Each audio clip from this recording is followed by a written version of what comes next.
Kasi ganito po yun. Tuwing eleksyon, national election, di ba, or local election, ang mga botante talaga sa Leyte, lalong-lalo na sa District 1, ay talagang umuuwi kami ng Leyte para bumoto. Hindi kami nagpaparehistro sa Maynila or sa ibang lungsod.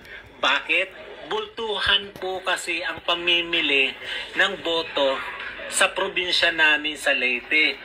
By family. Kasi malaki po ang bigayan, di ba? Malaki po ang bigayan. Kaya patuloy silang nananalo. Sino ba ang lalaban sa pamilyang Romualdez? Masyadong malalim ang kanilang bulsa. Hindi namin alam kung saan galing man yang pambili nila ng boto para manatili sila sa posisyon na yan. Alam nyo ba na magagandang lahi ang mga Romualdez? Magaganda rin ang kanilang asawa. Pero kung pamilyang politika lang, sa bawat distrito sa Leyte, may 3 city ang Leyte. May 2 kilalang city na ang mga namumuno ay magaganda ang hitsura. Yung kay Lucy Torres at saka kay Richard Gomez, nababase ang hitsura nila sa gandang lalaki at saka sa gandang babae nang namumuno sa kanila sa Ormoc City. Kasi kung gaano kaganda at kapogi ang mga namumuno sa city na yan, ganun din kaganda ang city nila. Ganun kaunlad, ganun kaprogresibo. Pero maganda ang mukha ni Cristina Gonzales, ni Alfred Romualdez, ni Iday Nares, asawa ni Speaker Martin Romualdez. Magaganda rin ang mga mukha nila. Pero hindi ganong kaganda ang city ng Tacloban. Bukod sa sinasabi ko nga, hindi progresibo ang Tacloban, madumi ang city, madumi ang public market, madumi ang Pantalan, which is mas maganda pa nga yung Pantalan doon sa Carigara, Leyte, na hindi naman city. Talagang tourist spot ang hitsura ng gilid ng dagat. Hindi dugyot, hindi marumi, organized. Hindi pa nga yan city kumpara sa Tacloban na kung gaano kaganda si Cristina Gonzales, kung gaano kapogi si Alfred Romualdez, kung gaano kaganda si Iday Nares, kung gaano kaganda ang hitsura ni Martin Romualdez, ganun din kadumi ang municipality, ang city ng Tacloban, di ba? Wala tayong magagawa kung bakit sila nandyan sa posisyon na yan. Kasi pagdating sa vote buying, malalim ang bulsa ng pamilyang Romualdez. Diba?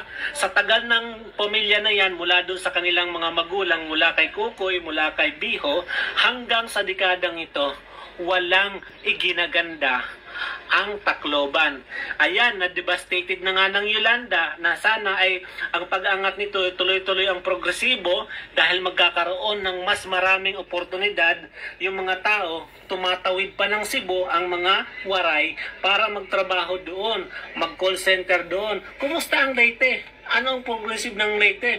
May maliit na Robinson, may mga SM, pero hindi mo masasabi kung gaano ka-competitive ang Leyte dahil kurap ang mga namumuno dyan. Speaking sa kurap, sila na yan nagpapapalit-palit ang posisyon mula sa mga Pitilya at saka sa mga Romualdez. So ano? Diba?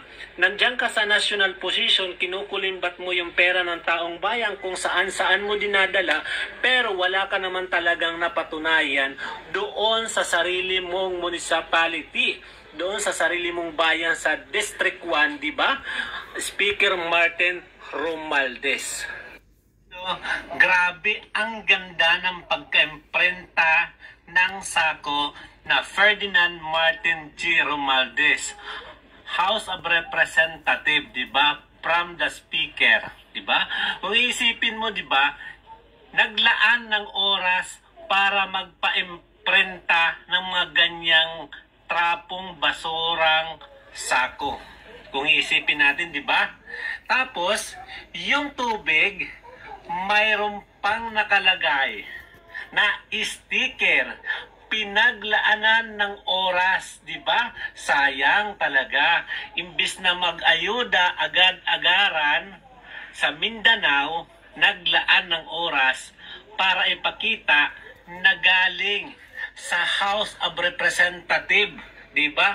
Galing sa House Speaker yung ayuda na kanilang ipamamahagi. Worth 15 million daw, di ba? Worth 15 million, tapos makikita mo sa video kung ano yung laman ng pinamigay nilang ayuda sa Mindanao. Hindi nila naisip na tao yung kakain, mga nasa lanta. Kailangan ng konting resistensya, di ba? Nagdarahop na yung tao, parang pinagmukhang kawawa, di ba? Ganon klase yung may history tayo ng speaker na nabigay ng ayuda. Kung isipin natin, di ba, ang tagal na ni Martin Romualdez sa politika. Pero si Vico Sotto, baguhan lang sa politika. Tignan mo naman yung pinamigay niya na first aid kit. Napaka-aesthetic. Di ba? Kahit saan mo ito lagay, hindi ito mababasa sa loob. Talaga mapapakinabangan. Ganito, gastusin ang pera ng taong bayan. Pinaglalaanan. Si Vico Sotto, baguhang politiko lang yan. Pero alam niya kung paano gagastusin ng tama ang pera ng taong bayan. Alam niya na kapaki-pakinabang ang paglalaanan ng budget at ang pamamahagi ng pera or ayuda sa mga tao, di ba? Si Martin Romualdez ilang dekada na, di ba? Siguro ko bilang botante ko, mga nasa dalawang dekada na mahigit ng politiko, yan si Martin Romualdez. Pero hindi niya alam kung paano gastusin o waldasin ang pera ng taong bayan sa tama. Kita mo naman yan, di ba? Naglaan ng oras, magpa-print ng sako, nasayang yung pa-print, tapos yung pinamigay pang ayuda, may mga logo pa, dinikitan pa ng logo, waste of time, di ba? Manpower, gumastos ng pera para maglagay ng sticker sa mga tubig, di ba? Sayang yung pera. Samantala si Vico Sotto, na baguhan lang politiko, hindi man lang naglagay ng pangalan niya sa ganitong klase ng napaka-aesthetic na bag na pwedeng gamitin sa mga sakuna. Diba? Malaki ang pakinabang nito. Feeling ko nga hindi ito basta-basta masusunog kasi hindi ito basta-basta nababasa. Diba? Kung tutusin, tignan natin yung dalawang klase ng politiko. Ganitong klase ng politiko. Kung sino yung trapo at kung sino yung mas may alam pagdating sa posisyon. Diba? Pagdating sa trabaho, yung marunong mag-isip kung saan ilalaan ang pera ng taong bayan. Diyos ko naman, mas maganda ang pinag-aralan ni Martin Romualdez kaysa kay Vico Sotto. Pero bakit si Vico Sotto mas magaling magdesisyon? Di ba? Ngayon, sino yung trapo? Sino yung trapong politiko? Di ba? Dapat siguro yan si Martin Romualdez ay medyo bumababa na sa posisyon na yan, di ba? Kahiya-hiya na lang yung ginagawa niya na imbes na maikikredit sa presidente na maganda yung ginagawa, napupulaan dahil sa mga kapalpakan sa pagwawaldas ng pera na hindi naman tama, di ba? Na kung ikukumpara ko kay Vico Sotto, di ba? Sino ang hindi trapo sa dalawang yan? Di ba? Ang pera ng taong bayan, dapat pag ginastos natin ng maayos, kapaki-pakinabang. Yung hindi napupulaan tayo, napalpak na nga, sobra-sobra pa yung gastos. Di ba? Ito ba yung sinasabi natin na 450 billion unprogrammed appropriation at yung 500 billion na ayuda, gagawing ayuda para sa mga Pilipino? Di ba? Tapos ganito kapalpak. Ano ba ang nangyayari? Ano ba, Mr. President?